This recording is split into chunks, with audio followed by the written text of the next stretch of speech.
Hi everyone, I hope you are doing well. We are almost to the end of 2020 and it has been quite a year.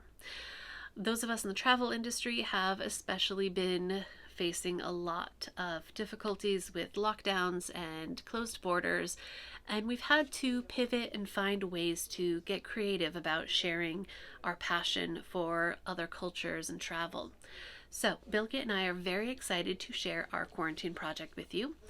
We have created a Moroccan sweets cookbook. We have gathered recipes from Bilgit's family.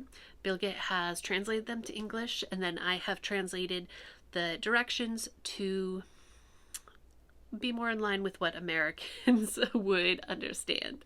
Not just translating the metric to imperial, but figuring out when it says use a tea glass of water. What does that mean?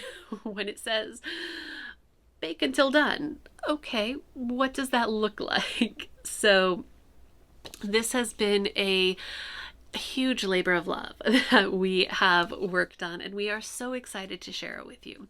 So, it contains a lot of the favorites, including shebekia, briwat, misamin, bagrir.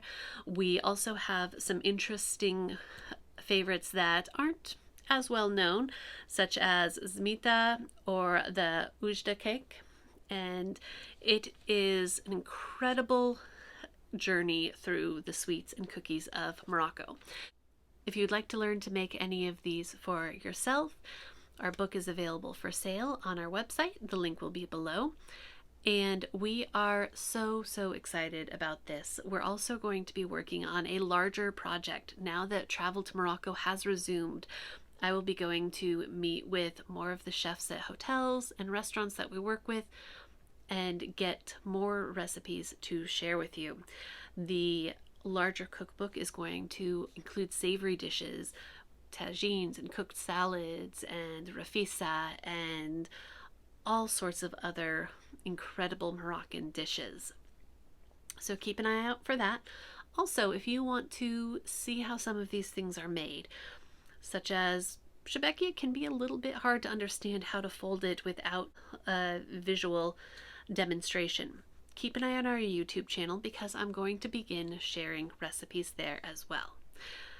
Thank you so much. I hope to see you in Morocco soon and have a very happy new year.